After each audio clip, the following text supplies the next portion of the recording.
recorded live.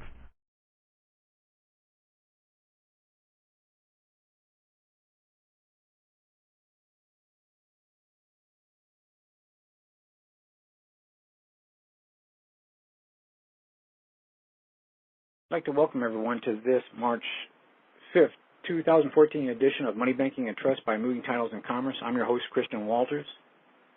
Welcome to NTT as New Trust Technology.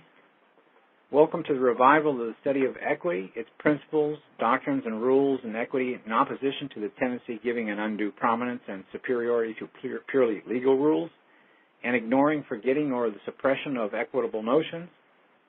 And welcome to a crier in the wilderness for hear ye, God's court is now in session, for repent, for the Lord's kingdom and its enforcement is near. We left off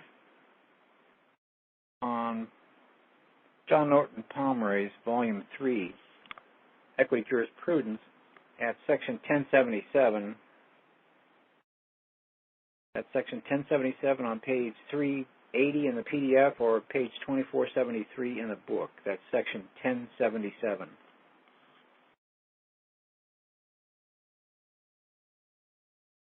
So take notice and acknowledgement with agreement that this show under documents is a private confidential arrangement not to be construed or relied upon as being legal advice for an individual legal situation or employed for making a legal decision. You would not use any of this information for making a legal decision or performing a legal procedure and is not a substitute for legal advice and or guidance by a licensed attorney. This private show under documents are for academic and informational purposes only to be used at your own risk without liability to Christian Walters. By accessing or reviewing this show or using the documents therein, you understand with agreement that with all rights reserved, without prejudice, Christian Walters is not an attorney licensed to practice law in the state of Florida or any other state, and has not given legal advice or accepted fees for legal advice, provided no assistance, advising, or guidance of any kind for use by non-attorneys or pro se parties in preparation or use of herein referenced, and has no interest in any use referenced therein, is not a party to this or any action arising from, and is only acting as an authorized capacity as liaisons of communications between the parties. By reading or using this information, you acknowledge and agree you are not a client of Christian Walters. These documents and show recordings are incomplete and void without this notice agreement being attached herein by reference and a breach of this agreement. Upon breach of this agreement, the breaching party becomes liable for commercial damages of $200 million or more per stultification or impairment per Christian Walters' discretion. Thank you for your understanding.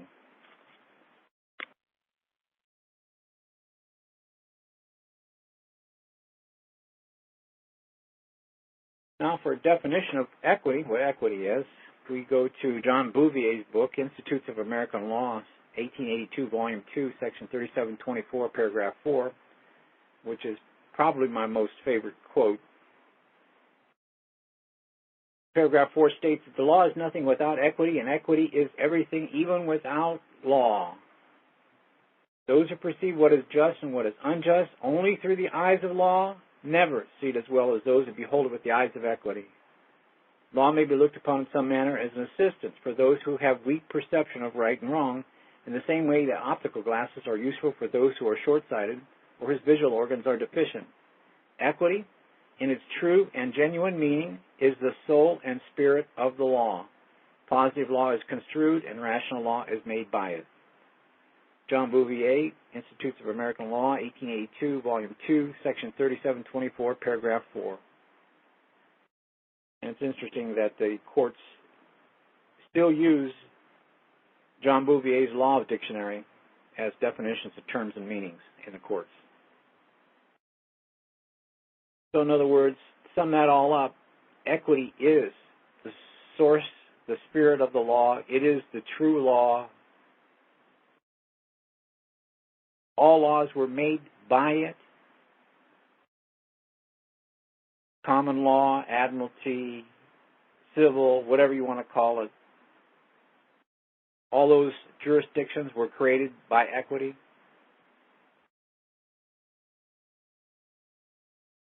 So remember, it does not matter how many people don't believe it. What matters is whether it's true or not.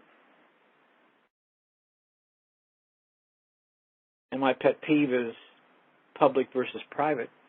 And we need a private what private is, what a definition of private is, because this is what I find that most people find very confusing, that they think that certain things are private when actually they're not. Most things that everybody thinks are private are actually public. The private conversation you have with your neighbor behind your yard and backyard, across the fence, you think that's a private one-on-one relation you're forming. No, it's not. It's all public.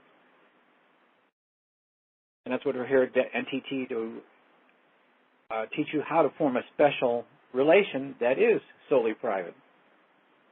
So a private definition. Private is any relation that you imply or express which is your intent as a special one. And the key thing is that special one. How do you form this special relation?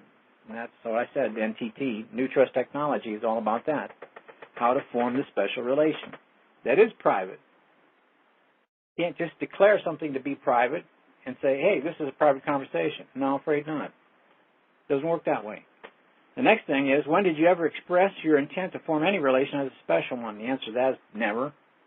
So consequently, all relations that you think are private are actually public by default. You just don't know it. And that takes in the doctrine of election when you substitute a thing that you choose of multiple choices of two or more. When you choose the one thing, it substitutes for all the others and you waive the rest. That's Pomeroy Section 463, Doctrine of Election.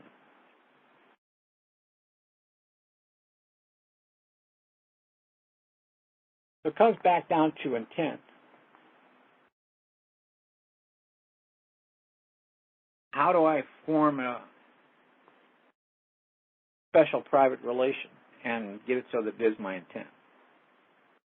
Well, we go to a case called LGVA versus Bellevale Farms. It's a 2011 Maryland case, Court of Special Appeals of Maryland. And it's quoting some trust law, Osman Wakem Scott, on the laws of trust.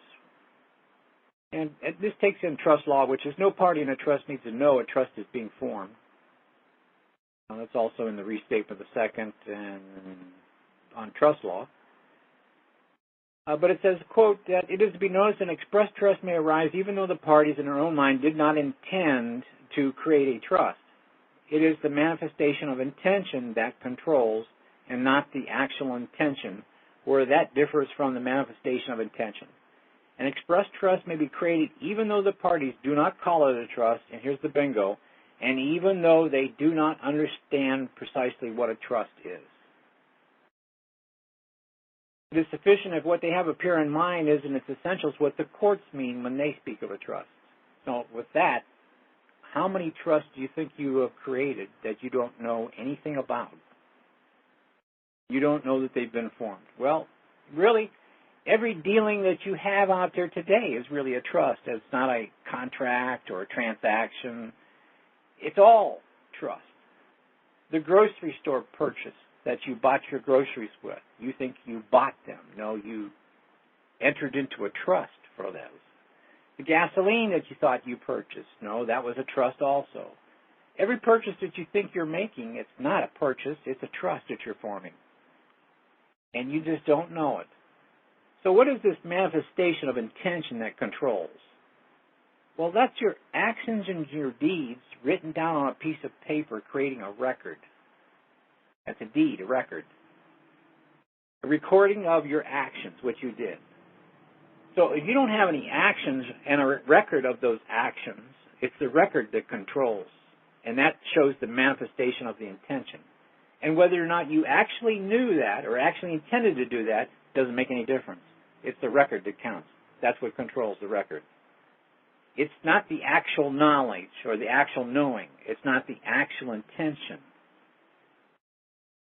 It's if everything was there that formed this trust. And if the courts can recognize it because all the elements are there, then you've got a trust. You've got a record of intention. And that's what controls. See, everybody's got this wrong thinking. Everything works backwards from what everybody thinks. Got to create the records to prove that that's what you intended. And that's what NTT is teaching about. NOI, SOI. Without an SOI attached, creation of a record, there is no claim that can be substantiated, and you have a frivolous document, frivolous complaint, whatever it is, it's all frivolous. Now on to the Adams quote. Adams, out of the Origins of English Equity. Adams wrote that we may confidently assert that equity and common law originated in one and the same procedure, that during the first 200 years of their history they were not distinguished from one another. But that doesn't mean that they were distinct from one another. It's just that you never recognized it during that time. Back in the text, it says that if we now distinguish between them during that period, we do it artificially by the application of tests impossible to contemporaries, is well on to the 14th century now before we get any clear distinction between equity and common law. They finally figured out in the 14th century that it was equity running the whole show. That's what created common law.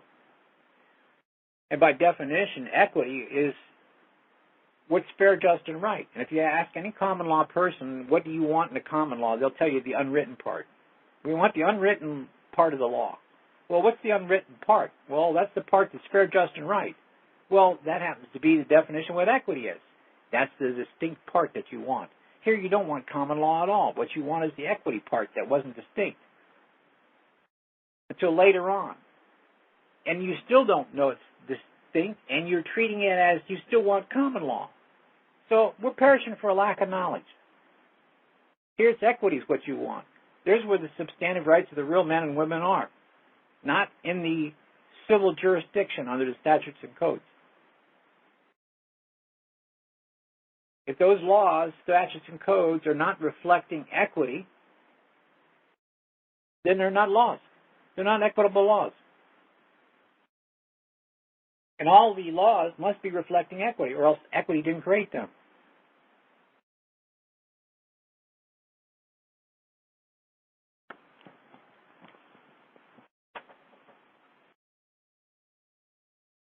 Section 1077. Pomeroy's, page 380 in the PDF, 2473 in the book. Section 1077, number 3. We picked off there. The duty not to accept any position or enter into any relation or do any act inconsistent with the interest of the beneficiary. Now, we're talking under the section of the duties of the express trustees. It says this rule is of wide application and extends to every variety of circumstances. It rests upon the principle that as long as the confidential relation lasts, the trustee or other fiduciary owes an undivided duty to his beneficiary and cannot place himself in any other position which would subject him to conflicting duties or expose him to the temptation of acting contrary to the best interests of his original sedicee trust. Now, it's the beneficiary. The sedicee trusted. The rules applies alike to agents, partners, guardians, executors, and administrators, directors, and managing officers of corporations, as well as those to technical trustees. The most important phase of this rule is that which forbids trustees and all other fiduciaries from dealing in their own behalf with respect to matters involved in the trust, and this prohibition operates irrespectively of the good faith or bad faith of such dealings. It is therefore a gross violation of his duty for any trustee or director acting in his fiduciary capacity to enter into any contract with himself connected with the trust or its management. Such a contract is voidable and may be defeated or set aside at the suit of the beneficiary. If, however, the trustee act in violation of this rule is not done in bad faith and the beneficiary has received any benefit therefrom, it cannot be avoided without a restoration to the trustee for which has thus been received as another application of the general doctrine. A trustee is bound to communicate to his beneficiary any knowledge or information he may have obtained affecting the beneficiary's interests so far as they are embraced in or depend upon the trust or confidential relation.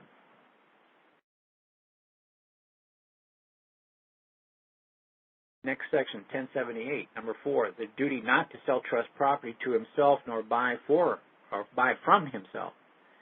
This particular duty has already been fully discussed. It has been shown that where a trustee deals directly with his beneficiary by way of purchase or sale, the transaction is presumptively invalid, and that where a trustee with authority to sell directly or indirectly purchases property for himself behind his beneficiary's back, or where a trustee with authority to buy purchases the property in such a manner from himself, in each case the transaction may be avoided by the beneficiary unless he has ratified it with full knowledge of all the facts. Footnote 1A says, see ante sections 958 through 965 and 1049 through 1052. Case sites to support that.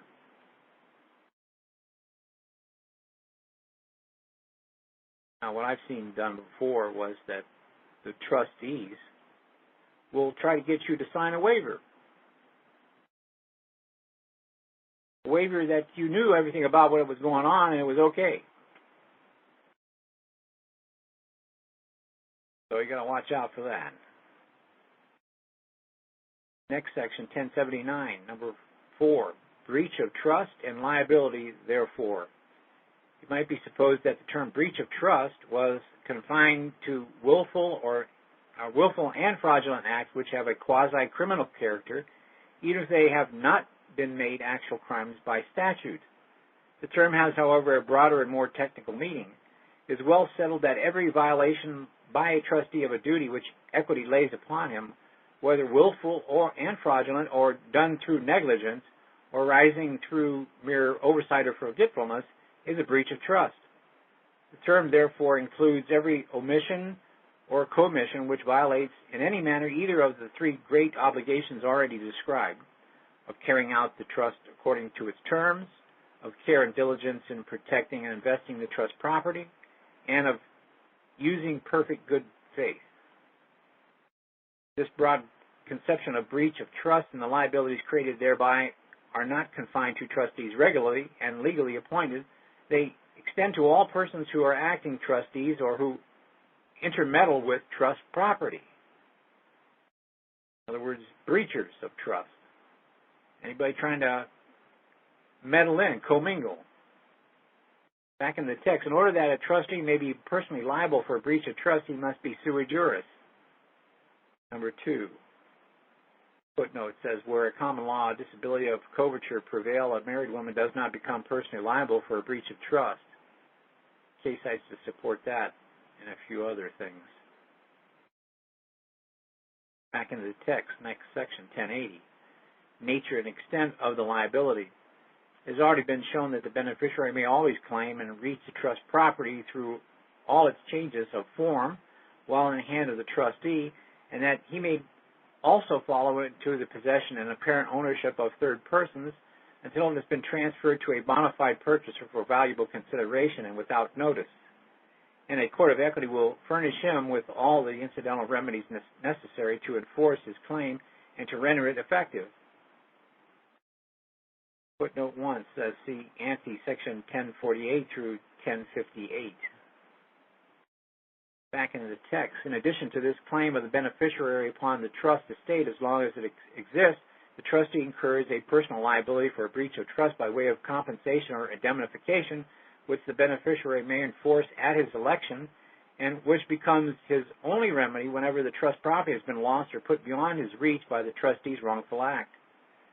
The trustee's personal liability to make a compensation for the loss occasioned by a breach of trust is a simple contract equitable debt. Footnote 2. Case sites to support that.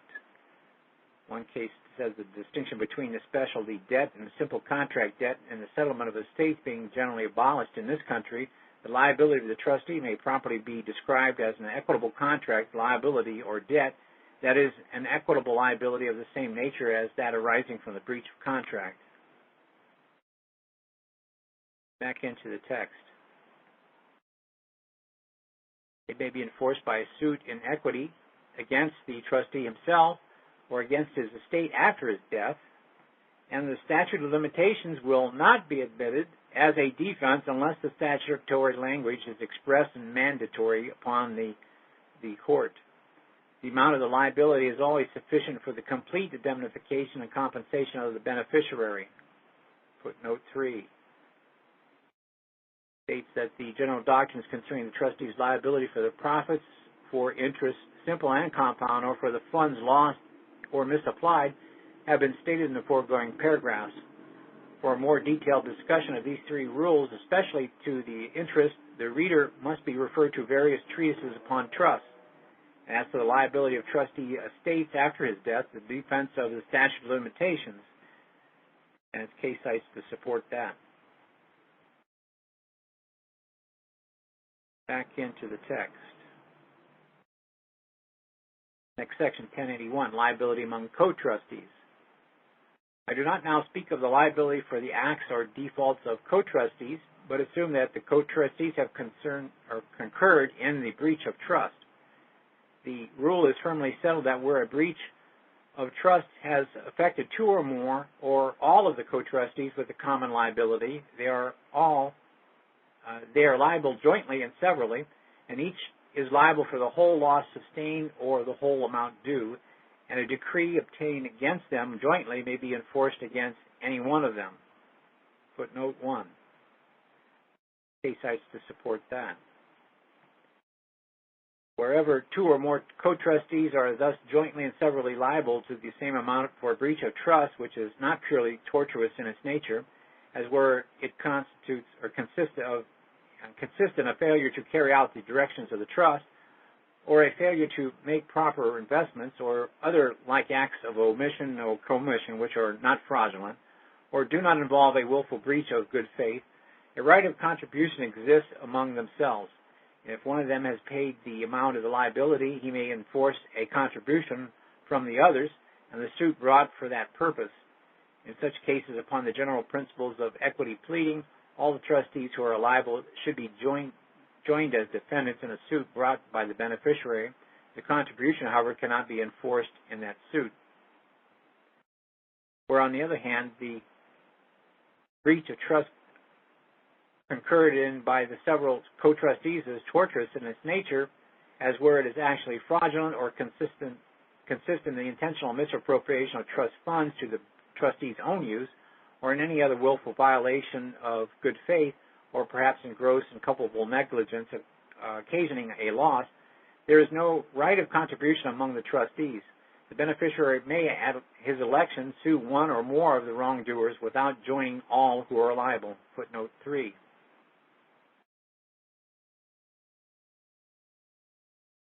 As an Attorney General versus Wilson, a suit was brought against a portion of a body of trustees who had been guilty of a willful misappropriation of trust funds and of gross negligence in the management of the trust estate.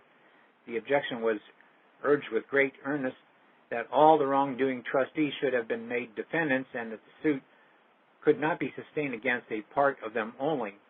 Lord Cunningham laid down the rule in the following emphatic manner, and his conclusions are founded upon the plain and settled principles. Quote, it was then urged that all the governing body, at least all who took part in any of these transactions, ought to be co-defendants, and upon this point also Lord Hardwicke's authority in the charitable corporations case is one of the highest value. It was urged that in an injury arises from the misconduct of many, each ought to be answerable for so much only as a particular misconduct had occasion. But Lord Hardwicke said, quote, if this doctrine should prevail, it is indeed laying an axe to the root of the tree. But if upon inquiry there should appear to be supine negligence in all of them, by which the gross complicated loss happens, I will never determine that they are not all guilty, and will ever determine that the Court of Equity cannot lay hold of each breach of trust, let the person guilty be of either in a private or a public capacity. In a case of this kind, where the liability arises from a wrongful act of the parties, each is liable for all the consequences, and there is no contribution between them. And each case is distinct depending upon the evidence against each party, and it is therefore not necessary to make all parties who may be more or less joined in the action complained of, nor would there be one derived any advantage from their being all made defendants, because all, as the decree would be general against all found to be guilty of the charge, it might be executed against any of them. It is evident that Lord Hardwick, in the case of Charitable Corporation, concurred that each defendant could be liable for each transaction in which he had been a party. He also cites Attorney General versus Brown. Decided Lord Eldon as sustained his conclusion. The same distinction was recognized and followed and declared to be a well-settled rule. Another case cites to support that. Back into the text. Next section, 1082, liabilities for co-trustees. The general theory of equity is that each one of several trustees has the same rights as the others with respect to the possession, control, and management of the trust property. It follows as a necessary consequence of this conception that the general rule is well settled, that each trustee is generally liable only for his own conduct in dealing with the affairs of the trust, and he is not responsible for acts or defaults and intentional or negligent breaches of trust of a co-trustee in which it is not joined or concurred, or to which he has not consented or which he has not aided or made possible by his own negligence. Footnote 1a. Case cites to support that. Back in the text, where a trustee who is not really an acting one joins merely for the sake of conformity with his co-trustees who are acting in receipts given for money, he is not liable with respect to such money to the beneficiary. Footnote 2.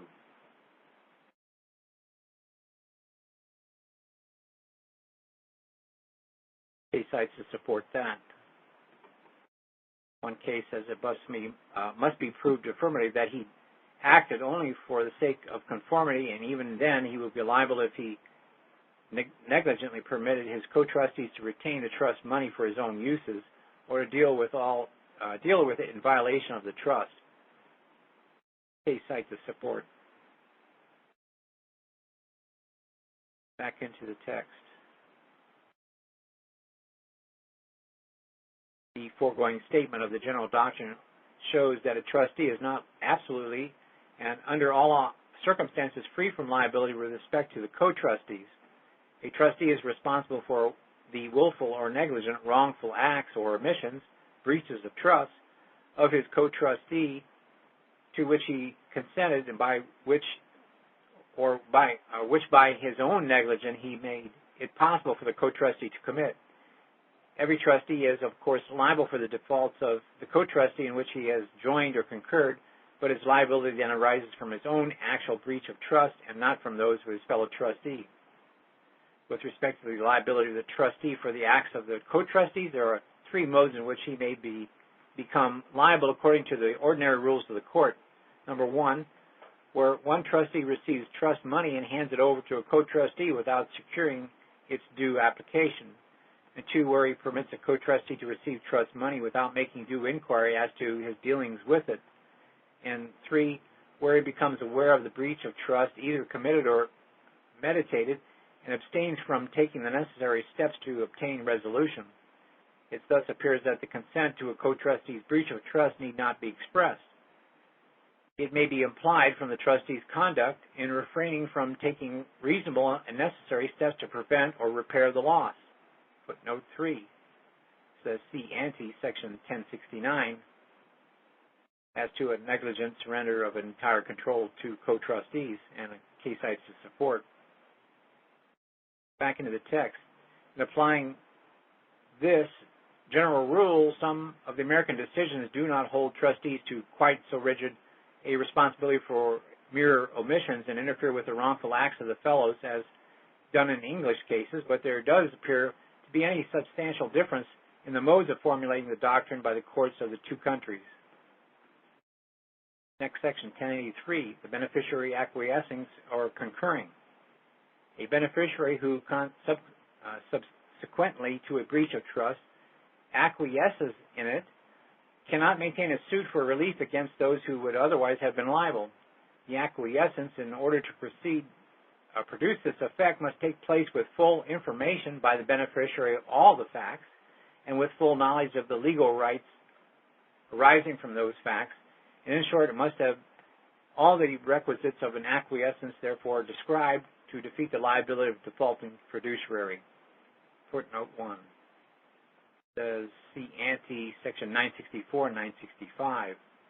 So in the comment I made before about the trustees taking and trying to get you to sign a waiver or to indemnify them, comes down to what they say here, that it's not just an acquiescence in order to produce this effect. It must take place with full information by the beneficiary of all the facts. Well, if you don't have the full information, all the facts, if you don't have a full accounting, then you don't have all the facts. So how could you waive them? So it would be easier to defeat something like that if you actually did sign something because you didn't have all the facts. How could you make a decision? It says with the full knowledge of his legal rights arising from those facts.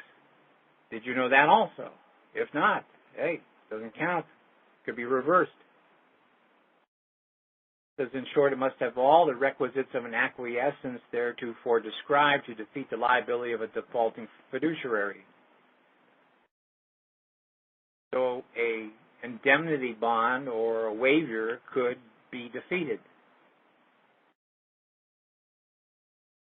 Back into the text. Although in general lapse of time it is not a defense of the beneficiary's right of action, yet a great delay after knowledge of the breach of trust may be a bar. And if the SETI trust is a party to or concurs in or even assents to the breach of trust by the trustee, he debars himself, therefore, or thereby, of all claims for relief. But there again, you could defeat that from what I just previously stated.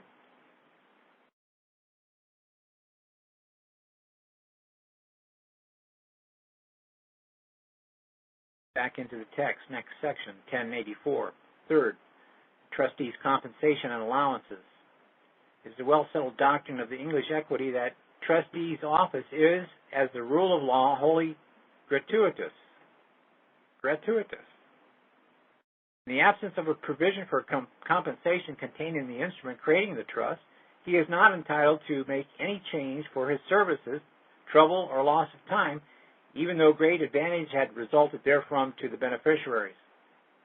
Footnote 1 says even a settled account which contains items of such charges would be set aside, case ISIS support.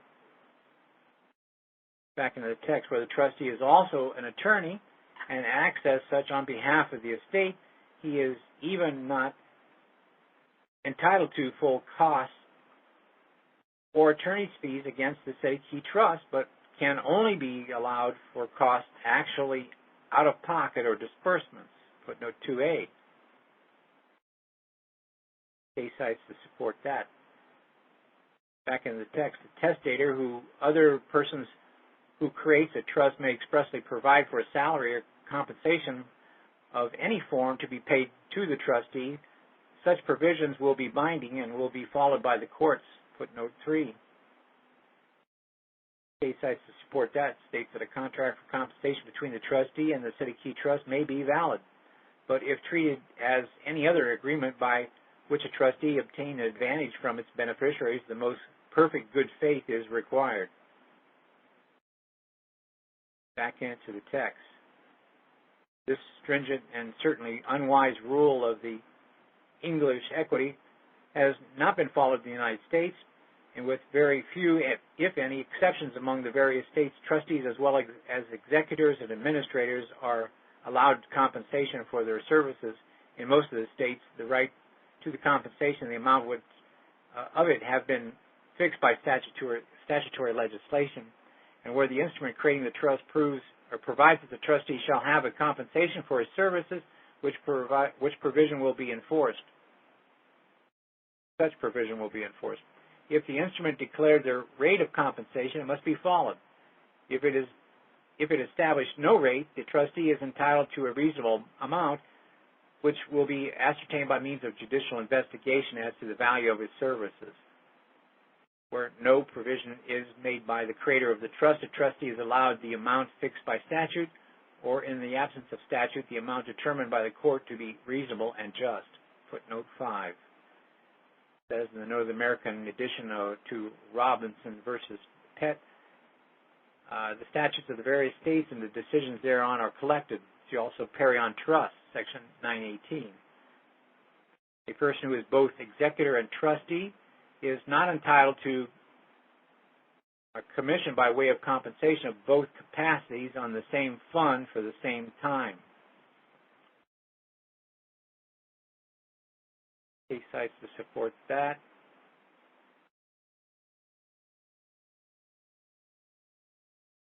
And also, a trustee in a breach of trust is not entitled to commissions. Case cites to support that.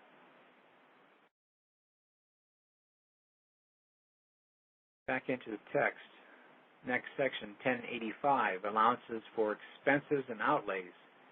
In addition to his compensation in this country and without any compensation in England, the trustee is entitled to be allowed, as against the estate and the beneficiary, for all his proper expenses out of pocket, which include all payments expressly authorized by the instrument of trust and all reasonable expenses in carrying out the directions of the trust, and in the absence of any such directions, all expenses reasonably necessary for the security, protection, and preservation of the trust property, or for the prevention of a failure of the trust.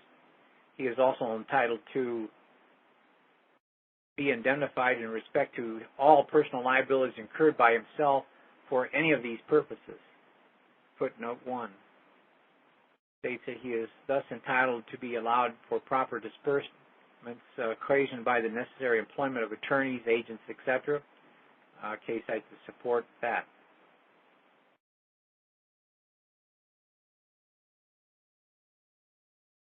Back into the text. Where a trustee properly advances money for any of the above-mentioned objects so that he is entitled to reimbursement, he also has a lien as a security for the claim, either upon the corpus of the trust property or upon the income, as the case may be. But for monies improperly paid, there is no lien, although in general the creditor who advances money to a trustee obtains only the personal liability of the trustee and has no demand enforceable against the estate. Yet if the expenditure is authorized, the loan is necessary, the trustee may, at the time of procuring the advance, whether money or services, by an express agreement with the creditor, make the demand a charge upon the estate, and thus create a lien in favor of the creditor, or the trustee may so deal with the estate in the first instance as to acquire a lien in his own favor, and may then assign such lien to the creditor. Footnote 2. Case cite to support that. The court held per Earl J. that the general rule undoubtedly is that a trustee cannot charge the trust estate by his executory contracts unless authorized to do so by terms of the instrument creating the trust. Upon such contracts, he is personally liable, and the remedy is against him personally. But there are exceptions to this rule. When a trustee is authorized to make an expenditure and he has no trust funds and the expenditure is necessary for the protection, reparation, and safety of the trust estate, he is not willing to make himself personally liable. He may by express agreement, make the expenditure a charge upon the trust estate. In such a case, he could himself advance the money to make the expenditure, and he would have a lien upon the trust estate, and he can, by express contract, transfer his lien to any other party who may, upon the faith of the trust estate, make the expenditure. It was further held that there were no original agreement giving a lien to the creditor and no assignment by the trustee of his own lien, so that the creditor merely relied upon the trustee's personal liability. A lien upon the estate in favor of the creditor could not be created by the trustee's mere subsequent promise. Ellick versus Negley, it was held that where the trustee makes advances out of his own funds for the beneficiary with the understanding that he would be repaid out of the rents and the profits, he obtains a lien upon the future income, but not upon the corpus of the trust property. The same is true of necessary advances made under like circumstances for the protection of the estate. Another case, Beatty versus Clark, shows that the payments made by a trustee out of his own funds and what advances made to him by third persons can be an equitable lien upon the trust property, namely if the payment by himself or the loan by the creditor was not expressly authorized by the trust instrument. And such payment or loan must be necessary for the preservation of the property or to prevent a failure of the trust. Case cites to support.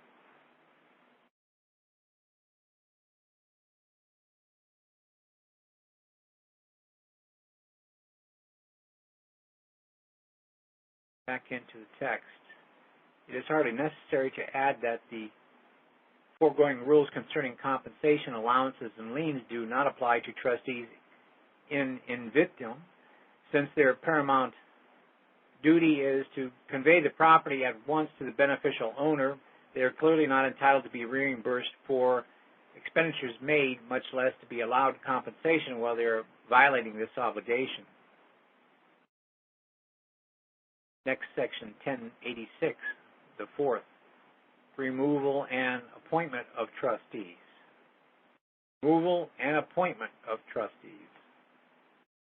The power of courts of equity over the removal and appointment of trustees independently of any statutory authority or any directions in the instrument of trust is well established.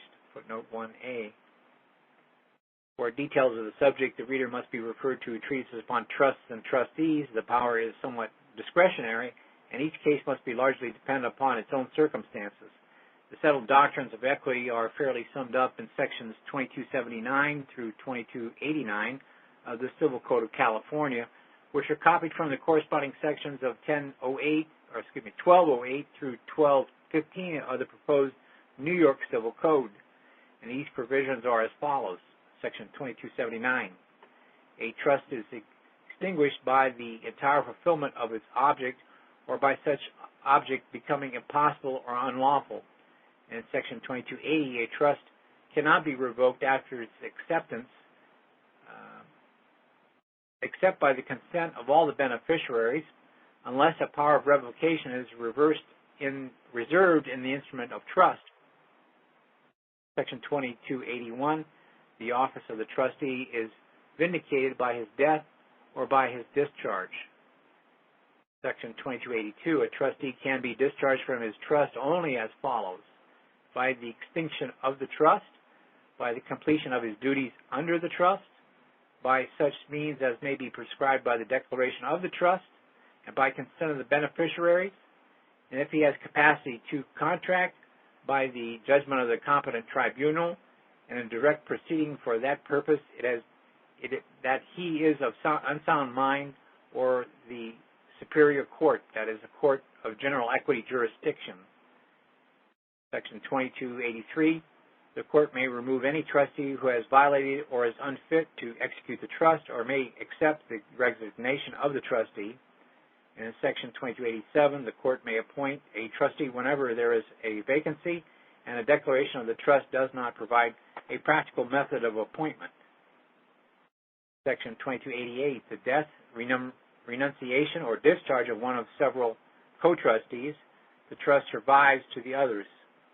In Section 2289, when a trust exists without any appointed trustee, or where all the trustees renounce, die, or are discharged, the court must appoint another trustee.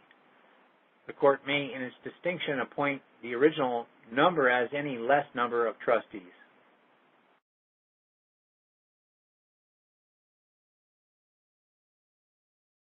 Back into the text. This power is confined to cases of actual express trust. It cannot, in the nature of things, extend to implied trustees or trustees in vitrum, nor does it apply to those persons who stand in fiduciary relations and are of some proposed treated as trustees. The Court of Equity may remove a trustee on his own application when he wishes to be discharged, and it may and will remove a trustee who has permanently changed his residence to another country, or has absconded, or has been guilty of some breach of trust or violation of duty, or has become insolvent, or is incapable through age or infirmity to perform the trust duties. The exercise of this function by Court of Equity belongs to what is called its sound judicial discretion, and is not controlled by positive rules except that the discretion must not be abused. Footnote 2. Case cites to support that.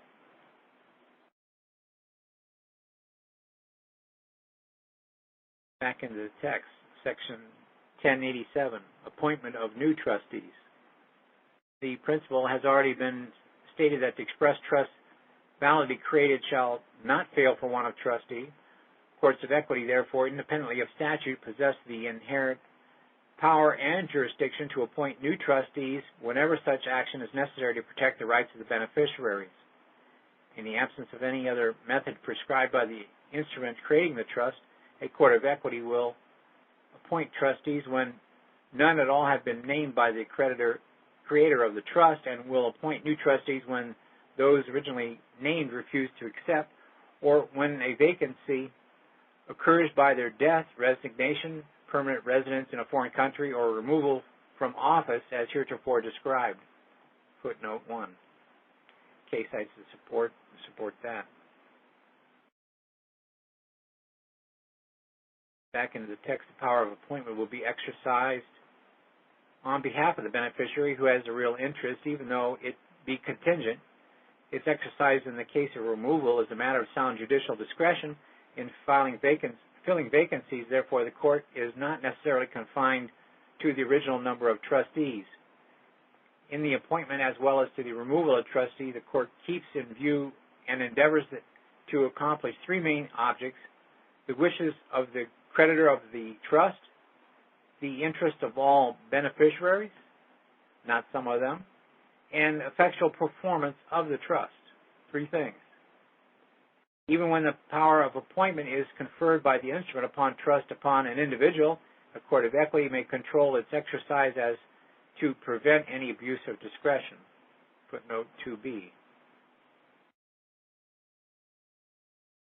States were cases where the power of appointment was so conferred, case cites to follow. Next section, section 7, corporation directors and other quasi-trustees. Sounds like statutory trusts. Corporation directors, unless they're personal capacity. Other quasi-trustees. Section 1088, quasi-trustees, fiduciary persons. The conception of trust runs through a large part of equity jurisprudence and is the source of many doctrines applicable to conditions which are not strictly trusts. Not strictly trusts. A lot of relations look similar to trusts, but they don't conform exactly. And they're all debtor-creditor relations. Like agency. They have fiduciary duties.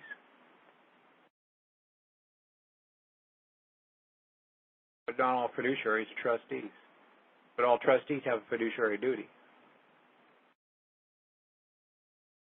Back in the text, wherever there is a fiduciary relation, although the fiduciary may not hold the legal title to property in which the beneficiary has only an equitable estate, the dealings of the parties with each other and with subject matter to the relation are governed by the same rules which determine the duties of the actual trustees towards their sede qui trustum, and the beneficiaries are in general entitled to the same remedies which are given to sede qui trustum against those who are truly express trustees. Footnote 1. It may be said, therefore, that the equitable obligations resting upon the equitable remedies given against guardians, committees of persons, non-composite mentis, corporate directors, partners, agents, as well as executors and administrators are analogous to those resting upon and given against actual trustees, but not actually trustees, but analogous to. Back in the text, they result directly from the theory of trust and are not mere applications of the doctrine concerning accounting. I propose in the present section to describe the operation of the theory of trust upon certain species of fiduciary persons, especially corporation directors and officers. Some other species will be considered in subsequent chapters. Footnote 2 says, namely executors and administrators and partners and agents. How many times I've heard of executors and ministers and all these other things, and they're tied in with a trust? They can't be. They're not primary relationships. There's only three primary offices in a trust: grantor, trustee, beneficiary. There is no executor in a trust. There is no administrator in a trust. There is no partners, no agents in a trust, period. There's only three offices, ones I just named. These other relations, executor, administrator, partners, agents, are derivative or secondary relations. They're not the primary. They're secondary. Footnote 1 says see ante, sections 955 through 965 and 1044 and through 1058, and section 1075 through 1078, concerning footnote 1. Back into the text. Next section, 1089, corporation directors and officers. The directors and supreme managing officers of corporation are constantly spoken of as trustees. They are not, however, true trustees with the corporation or the stockholders as their true sedicii trusted, since they hold neither the legal title to the corporate property nor that to the stock. In fact, directors are clothed at the same time with a double character that the quasi-trustees of agents. Footnote 1A. Case cites to support. It is of the utmost importance to discriminate exactly between these two characters and to determine accurately for whom, over what subject matter, and to what extent they are thus trustees. For upon this trust relation primarily depend the equitable remedies which may be obtained against them by the corporation or by the stockholders. Footnote 2. Says there has been some confusion upon the subject in the decisions. There are, as I shall show, several classes of suits against directors maintained by the stockholders or by the corporation. They are governed by entirely distinct rules and depend upon entirely different conditions of fact. Rules, and the reason why is because they're all DC, they're all at law.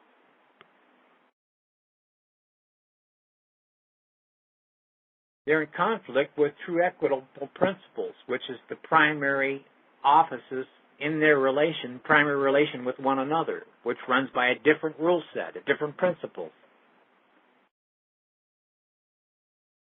So the rules particular to ones of these classes have sometimes been applied to cases belonging to another class. Such mistakes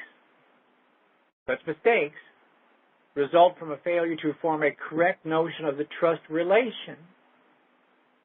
What I'm pointing out here, primary and secondary. Such mistakes result from a failure to form a correct notion of the trust relation in which directors are placed. If it be possible to formulate a true statement of this relation to show when directors are quasi-trustees for the stockholders and when for the corporations, and over what species of property the trust extends in each of these instances, then all difficulties connected with the various kinds of suits against directors will be removed. It will be apparent that all these equitable remedies are governed by a system of distinct but harmonious rules. Yeah, maxims. Equity maxims. Back into the footnote. I shall attempt to accomplish this result and believe that the conclusion of the text are fully sustained by courts of the highest ability and authority. And I would agree.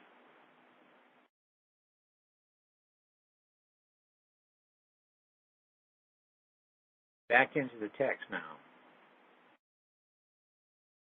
With the character of agents belonging to directors, the present discussion has little or nothing to do. For their function of agency are derived their powers to act for the corporation as a legal entity. It measures the extent of the powers in the management of both the external and internal affairs. It fixes the rights and obligations of the corporations in dealings with stockholders and with third persons. The rights, duties, liabilities, and remedies which result from the director's agency are therefore chiefly legal. This is what I said, legal, not equitable. They go under a different rule set, different principles. The equitable rights, duties, and remedies are mainly referable to the trust element of the director's functions.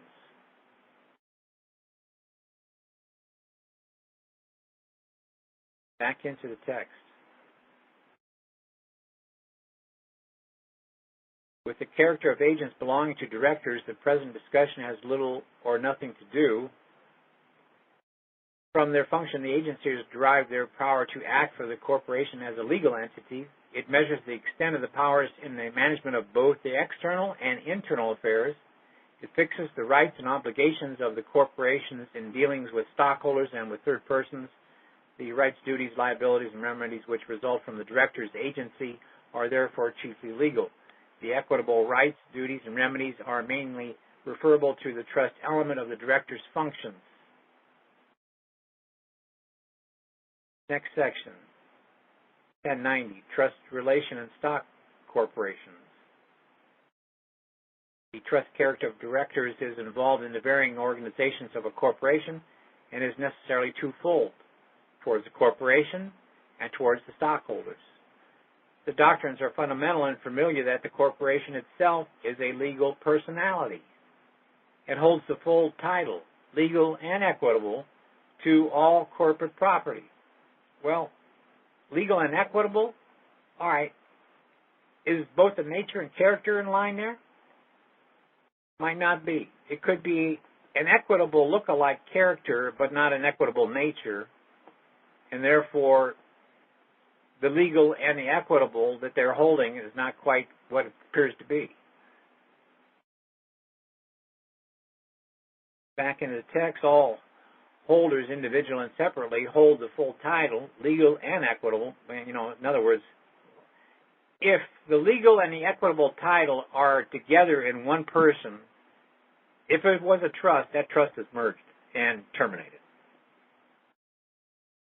But if it was a legal character title, or a legal character title and a legal nature title with an equitable character title, then it wouldn't be merged because it's not an equitable nature and an equitable character title. And that takes some thinking to get your mind wrapped around the difference between nature and character and how they relate to, say, equitable, or how does the nature and character relate to legal. Back into the text, the stockholder does not, by virtue of his stock, acquire any estate, legal or equitable. In a corporate property, he obtains only a right to participate in the lawful dividends while the corporation is in being, and to his proportionate share of the net assets upon his dissolution and final settlement. Shares of stock, however, are regarded by courts of law and of equity as species of property, as venerable in the market, as having a pecuniary value, and as clothing their owner with proprietary rights which will be protected and enforced. Yeah, but in what respect? What relation? Primary or secondary? Makes a difference.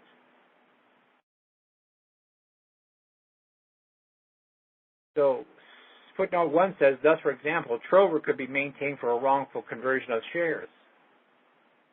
Back in the text, from this analysis, it is obvious that so far the trust embraces or concerned with the corporate property, the directors and managing officers occupy positions of quasi-trustees towards the corporation only, and there is no relation of beneficiary and trustee, having the corporate property for the subject matter between the shareholders and the directors. The directors are also agents for the corporation, but that fact does not prevent them from being a partial sense trustees for the corporation. Partial sense trustees, quasi-trustees. The important conclusion, I repeat, that this phase of their trust is concerned with and confined to the corporate property, and from it arises their fiduciary duties towards the corporation in dealing with such property. I might add that the property of the trust is really a conversion of the equitable nature and character substance. It's a shadow title. And the shadow title, the derivative, are all secondary. They're not primary.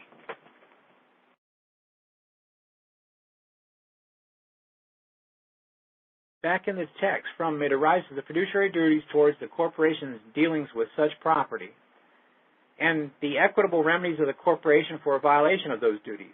On the other hand, the directors and the managing officers occupy the position of quasi-trustees towards the stockholders alone and not to all towards the corporation with respect to the shares of stock. It's like, yeah, but not, but yes. So there's conflict right there. However you want to look at it from your basis point of view, with your relative perspective. It's all relative from your point of view. If it's legal, you come up with one half of that I just said. If it's equitable, you come up with the other half. Pick the one that your basis you're coming from. It's like, okay, sorry, that's not legal. Well, you're absolutely right. It's not legal, but here's the thing, the caveat, it's not illegal either. It's equitable. It's not illegal. It's equitable.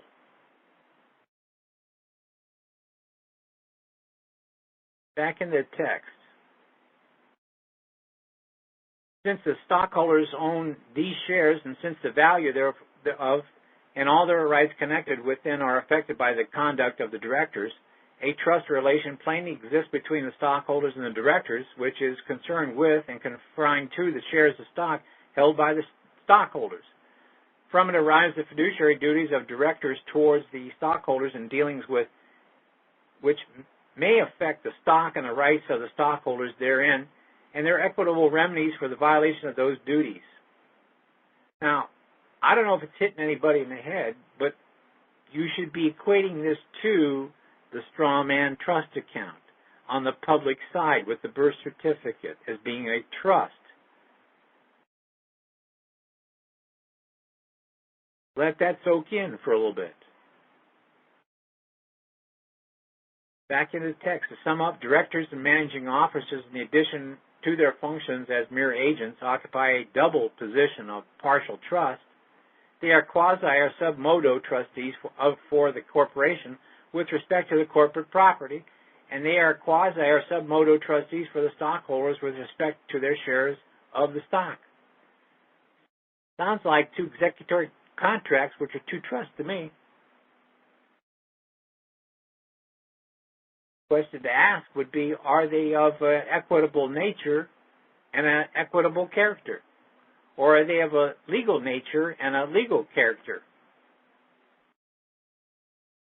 Wrap your mind around that.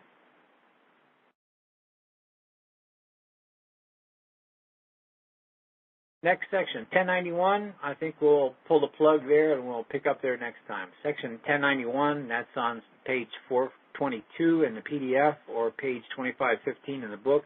That's section 1091. We'll hit the books next time, starting with there, 1091.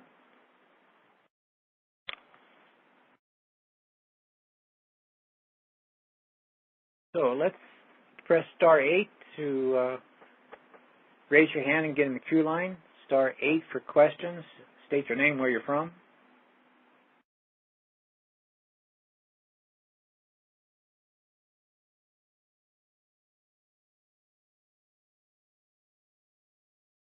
Press star 8 for questions to get in the queue line. Star 8, raise your hand.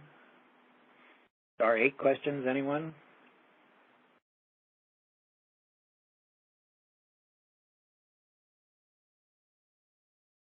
Hello, Christian. It's Shaka calling from England. Hi, how you doing today? Yeah, I'm okay. I'm okay. Yourself, how are you? Oh, good, good. You know, week has passed already? Yeah. Well, it's been a very eventful week for me. Oh, good. Well, not so much in a good way. I've got a hypothetical scenario that's just kind of come out the blue,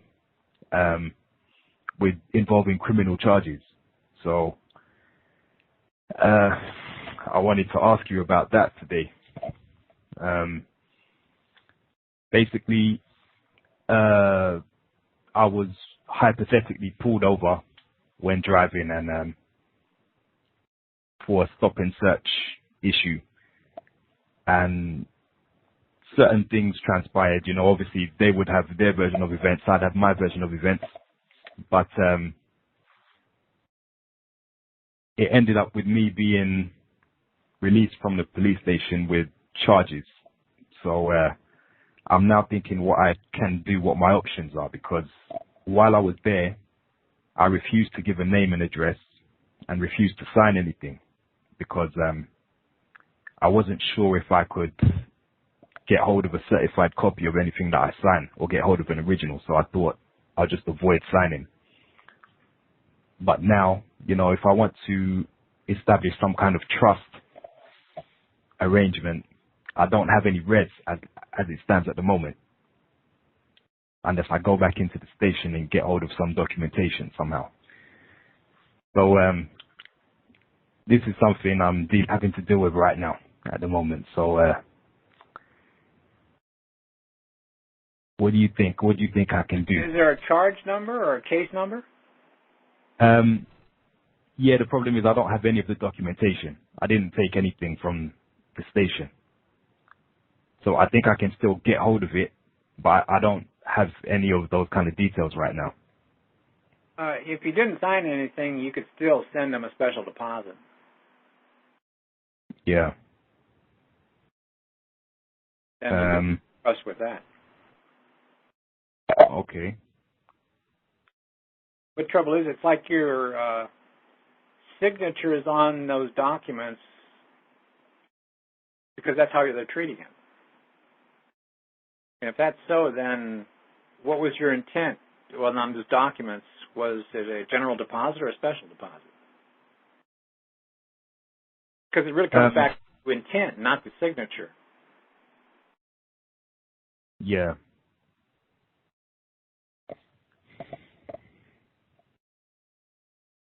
So you get what I'm saying? It's like, okay, they're holding documents that they presume that is you, and even though my signature isn't on there, that's still a special deposit because they're treating it as, and they're holding trust res acting as trustees. Okay. Okay, yeah, because, I mean, I was a little bit confused, but I wasn't sure if they could proceed because I didn't volunteer anything. I didn't give anything and didn't sign anything. A part of me was thinking maybe they can't even proceed, but then the other part of me is thinking that may be just a technicality, and equity will look through the technicality of the substance, and they're going to say, yeah, that assumes that that's you. Yeah. Okay, now it comes down to what was your intent? Was your intent to do a general deposit, or was your intent to do a special deposit? Okay. Create the documents to create the intent of a special deposit as a trust for the merger and extinguishment of the obligation.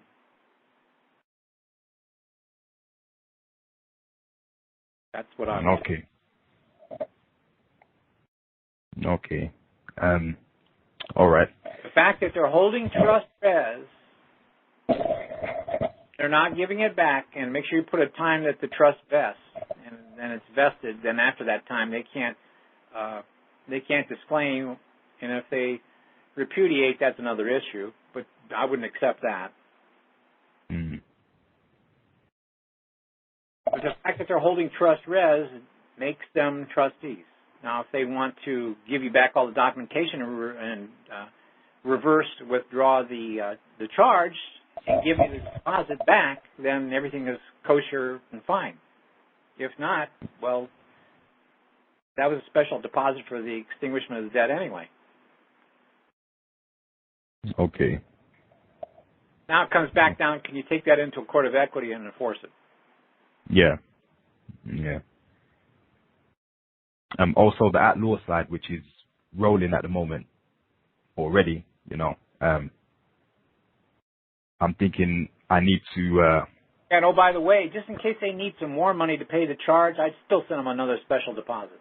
That way they got plenty of stuff to convert, that they can convert it into anything that they need to take care of the obligation. Okay. Okay. But like I say, the at-law side, that is rolling already rolling. Presumably I need to come in as the counter plaintiff to try and stop that Yeah, at or law an side. independent action as plaintiff, yeah. Yeah. Okay. Writ of prohibition, so the at-law side doesn't roll and proceed on. Writ of Yeah. mandamus to enforce the breach of trust because of not applying the special deposit for the extinguishment of the obligation. Yeah. Okay. So it's not much different from everything we've been studying already anyway. This is criminal, but no, it's not. This is a private trust for breach of applying the payment. That's not criminal. Yeah. Although they may say this is a criminal matter. No, that's been paid. That part, the criminal matter has been taken care of. I'm here for a breach of trust. I'm not doing the obligation of paying and terminating the obligation of the criminal.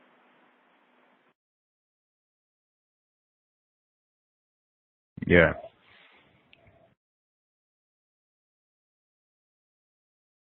Okay. I have a right to terminate and pay the obligation, but the breach is on this other trust, the payment for it, which hasn't been applied.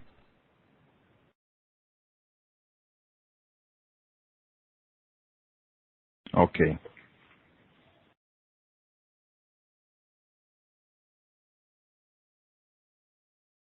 Anything else? Okay. Yeah, so this, the writ of prohibition,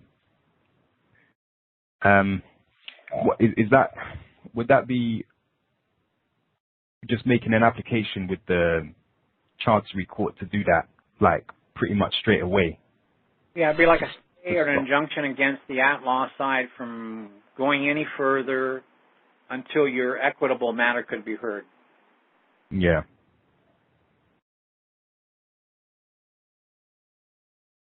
So it stops or stays the at-law from proceeding forward. Yeah. Okay. Hmm.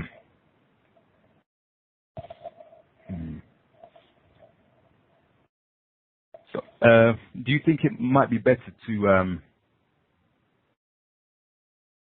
kind of set everything up with the special deposit as quickly as possible, and then do like a writ of prohibition, writ of mandamus, and a bill in equity, more or less, in one document? Yes, right. Like, yeah, Everything all in in one. one.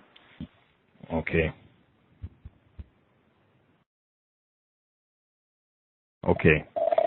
Yeah, I get it now. I mean, sometimes it's only, when you've got the heat on, that you have to kind of put everything together quickly and work it out. So these are ideas I've been playing around with in my mind, not sure exactly how it would fall into place. But now that I have to actually, work on it quickly. And then make sure you come into equity, doing equity. Don't violate the first maxim yourself. Yeah, sure. Yeah.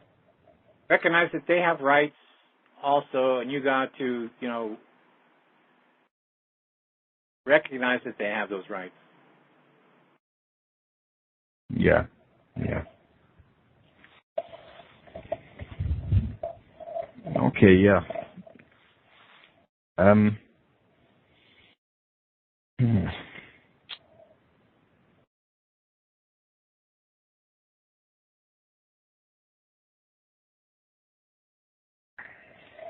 Anything else? Okay, one more thing. Yeah. I asked you before about the, like when making an application in the Court of Chancery, like they've got like a kind of form that they give you on how to do things, and I was kind of struggling a bit with figuring out what to leave out, in order to keep it private.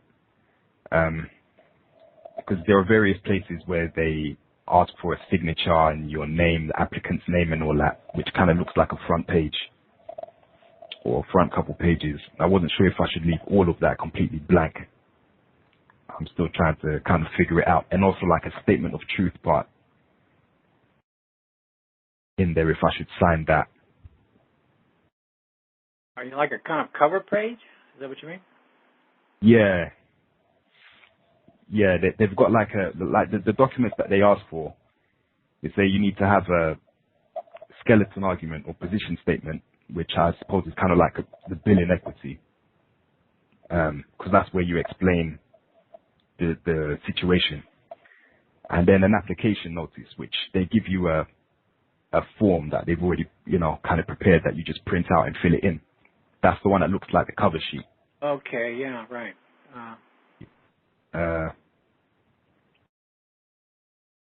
Yeah, those are the things they ask for. Jurisdiction or something? Or Sorry? is it asking for what jurisdiction? Yeah, Or well, is it that says how they name. determine which jurisdiction it goes into? I think so, because it has name of court in there, like for you to fill it in. Uh-huh. So if you want the Chancery Court, you have to put that in there. And then it's got things like who do you want the document, who do you want this notice to be served on? So you can put the defendant if you want to, or if you don't want them noticed, you can leave that blank. Okay. Is there a jurisdictional box where, it lists a different jurisdiction, you put a check box in there? No. There's one question that says, what level of judge does your hearing need?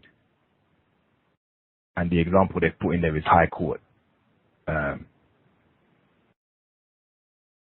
So, you see, because I wasn't sure if I need to use this or if I would just write to the Chancellor directly. Yeah, that's what I'm kind of thinking. It might be, or you could use that as a notice to invoke the equity jurisdiction in its original jurisdiction.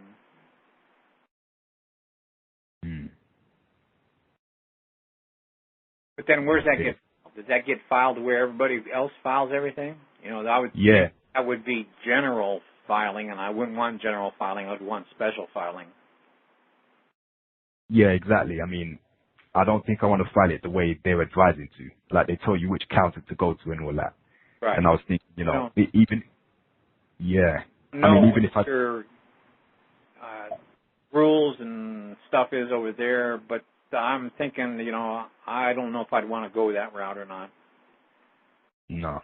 I'd want to file it specially, which is just the opposite of what everybody else does. Okay.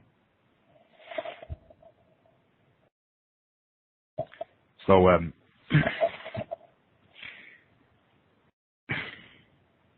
yeah.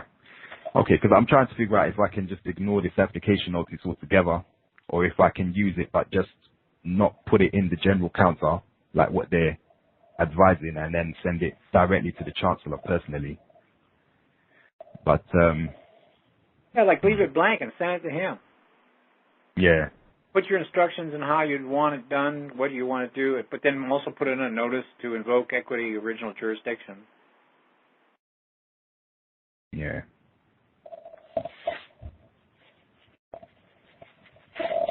Okay.